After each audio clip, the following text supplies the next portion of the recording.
అసూయ, దేవుడికి ఇష్టం లేని పనులు చేస్తున్నారు.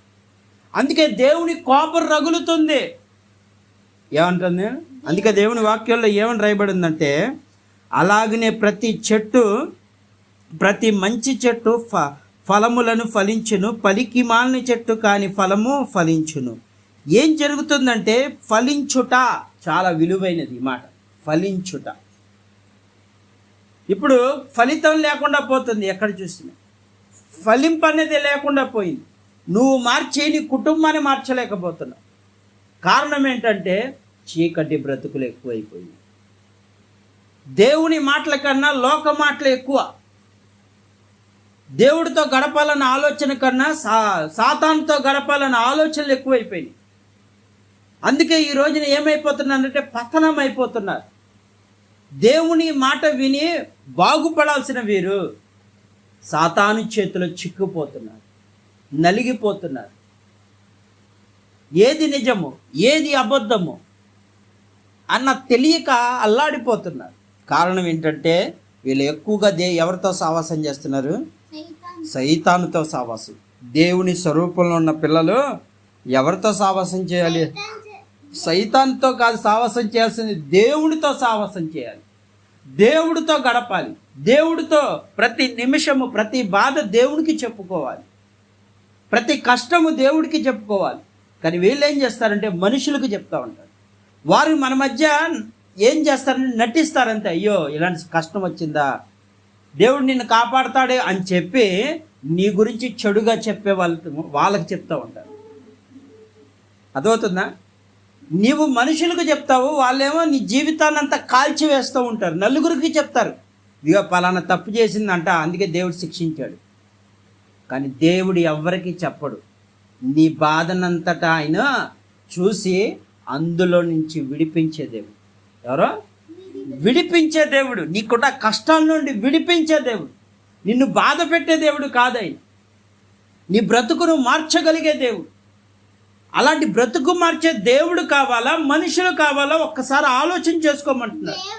ఈరోజు దేవుని వాక్యం సెలవిస్తుంది, నువ్వు పైకి దేవుని స్వరూపంలో ఉన్నావు, కానీ లోపల దేవుని యొక్క గుణగణాలు లేవు, చీకటి తలంపులు ఉన్నాయి. అందుకే దేవుడు ఏమంటున్నాడంటే ఫలించని అంటే ఫలభరితం లేని వాటిని నరికి ఏం చేస్తాడు?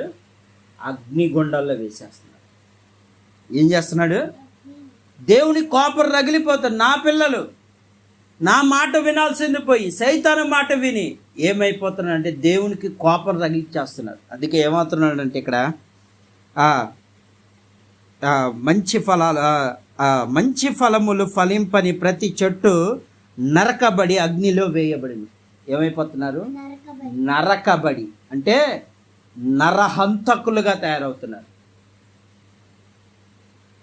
లోపలే కుతంత్రాలు పెట్టేసుకున్నారు. చెల్లి మీద అన్న మీద ప్రతి ఒక్కరూ భయంకరమైన జీవితం జీవిస్తున్నారు.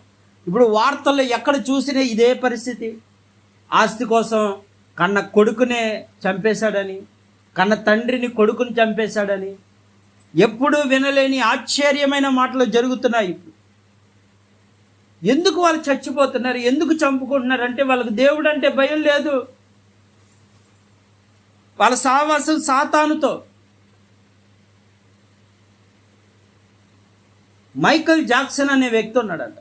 ఎవరో మైకల్ జాక్సన్ అనే వ్యక్తి, ఆయన ఏం చేసేవాడంటే చిన్నప్పుడు ఒక డాన్స్కి వెళ్ళినప్పుడు ఆ డాన్స్ని చూసి ఇతను కూడా నేర్చుకున్నాడు. కానీ ఇతను వేస్తే అందరూ హేళన చేసేవాళ్ళంట.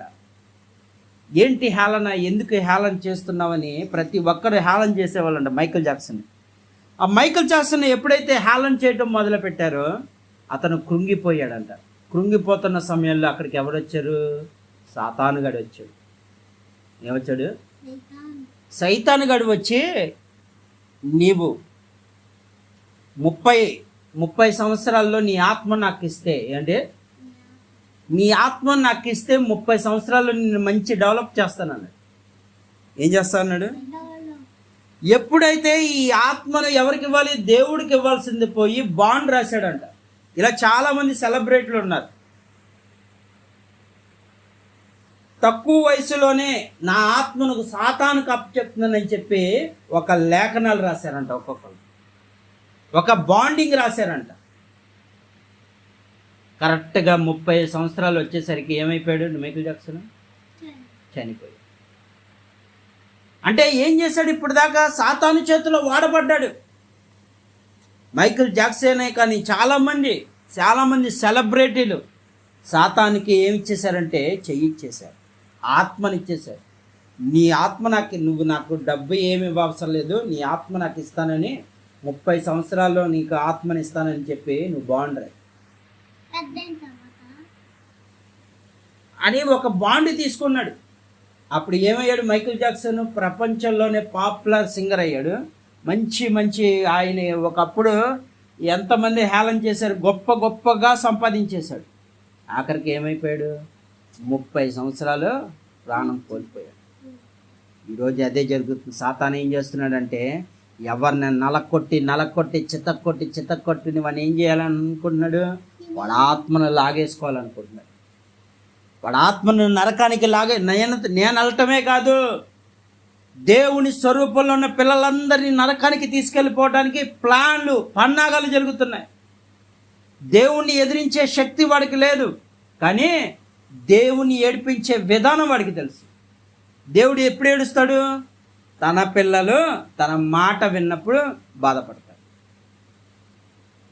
దేవుని ఎదిరించే శక్తి లేదు, కానీ దేవుని పిల్లల మీద టార్గెట్ పెట్టాడు. అదవుతుందా? అందుకే వాళ్ళని ఏం చేస్తున్నాడంటే దేవుళ్ళలోకి వెళ్ళనీయకుండా ఈ లోకాశలతో నింపేస్తున్నాడు. ధనమని, బంగారమని, వెండని, ఆస్తని, అదని ఇదని చెప్పి ఆశలకు లోబట్ చేస్తున్నాడు. అవసరమైతే చంపేయాల, వాటి కోసం చంపే స్థితికి తీసుకెళ్ళిపోతున్నాడు. అదవుతుందా? ఈరోజున ఆధ్యాత్మిక జీవితంలో పరిశుద్ధాత్మ దేవుడు చెప్తుంది ఒకటే, నీ బ్రతుకును దేవుడికి ఇచ్చే, నీ ఆత్మ దేవునికి అప్పచెప్పు, నీ హృదయం దేవునికి అప్పచెప్పు. ఎందుకంటే సాతాను ఎప్పుడు మృంగుదుమా అని గర్జించు సింహం వలె రాత్రి పగలు తిరుగుతూ ఉన్నాడంట. ఎవడైనా దొరికితే వాడిని తీసుకెళ్ళిపోవాలి. అందుకే పిల్లలు అల్లరి చేయొద్దు అన్న ఈ రోజున అల్లరి పాలైపోతున్నారు. ఈ రోజున తల్లిదండ్రులు బిడ్డలకు చెప్తున్న మాట వినట్లేదు. ఎందుకంటే వాళ్ళ సాతాను చేతిలో చిక్కుపోయారు. అందుకే వాళ్ళ ఫలభరితం లేదు. దేవుడు మాటలు చెప్పాల్సిన వీళ్ళు సాతాను మాటలు ఎక్కువైపోయినాయి, బూతు మాటలు ఎక్కువైపోయినాయి, ఈ లోకంలో ఉన్న మాటలు ఎక్కువైపోయినాయి. పైకి దేవుని మందిరానికి వెళ్తున్నారు, కానీ జీవించే జీవితము భయంకరమైన జీవితం. అందుకే ఈ రోజున దేవుడు చాలా వేదన పడుతున్నాడు. అందుకే ఈ రాత్రి దేవుడు చెప్తున్నాడు, ప్రియ దేవుని బిడ్డ, నువ్వు అలాంటి బ్రతుకు జీవించడానికి వీల్లేదు. ఫలించకపోతే నరికి వేయబడతావు, నరకాల్లో చేరబడతావు, అగ్ని ఆరని పురుగు చావని స్థలంలోకి వెళ్ళబడతావు. నా ప్రియ కుమారుడా, నా స్వరూపంలో చేసుకున్న బిడ్డలారా, నా మాట వినండి. సాతానికి చెయ్యివ్వద్దు, సాతానికి నీ ఆత్మను అప్పగించొద్దు, నీ హృదయాన్ని వాడి వైపు పెట్టొద్దు, నీ తలంపులు వాడి వైపు పెట్టొద్దు. నా వైపు పెట్టు, నా వైపు తిరుగు, నా పరిశుద్ధ గ్రంథాన్ని ధ్యానించు, నాతో సమయాన్ని గడుపు. దేవుడితో సమయం గడిపే కొద్దీ నీలో చెడ్డ తలంపులన్నీ పోతాయి, నీలో ఉన్న దురాత్మ సమూహములు పారిపోతాయి. నిన్ను నరకానికి లాక్కెళ్ళిపోవాలని వేసే బాణాలు, అగ్ని బాణాలు, ఆ సైన్యము అంతా లయము చేసేది దేవుడు, మన దేవుడు. ఎర్ర సముద్రాన్ని 2 పాయలుగా చేసేసి ఏ విధంగా అయితే ఇశ్రాయేలు ప్రజలు ఆరిన నేలపై నడిపించాడు, నీకున్న ప్రతి సమస్యలు 2 పాయలు చేసి పరలోకమనే వీధుల్లో నడిపించేది.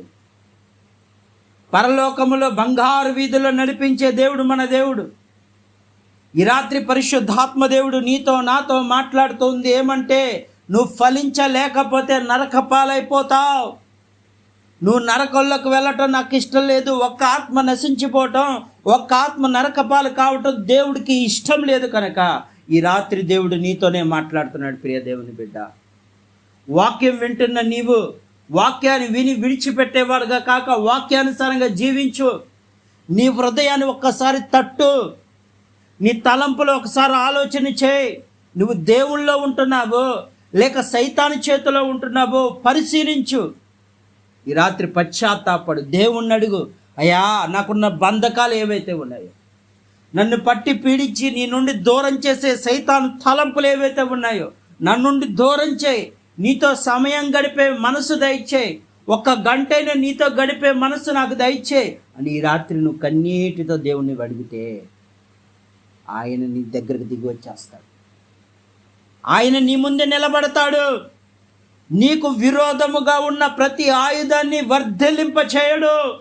ఈ రాత్రి కాల సమయంలో పరిశుద్ధాత్మ దేవుడు నీతో నాతో అందరితో మాట్లాడుతుంది ఒక్కటే, నా పిల్లలారా నా వైపు తిరగండి, నా వాక్యం వైపు తిరగండి, నా ఆలోచన వైపు తిరగండి, నాతో సావాసం చేయండి. నిజమైన స్నేహితుడని నేను, ప్రాణం పెట్టేవాడని నేను, నీ కోసము ప్రాణం పెట్టిన దేవుడును నేను, కనుక నా మాట వినండి అని దేవుడు ఖచ్చితంగా ఆజ్ఞాపిస్తున్నాడు. మరి దేవుని ఆజ్ఞకు లోబడతావా లేదా సైతాను ఆజ్ఞల్లోనే చితికిపోతావా? అది నీ చేతిలో. ఈ కొద్ది మాటలు దేవుడి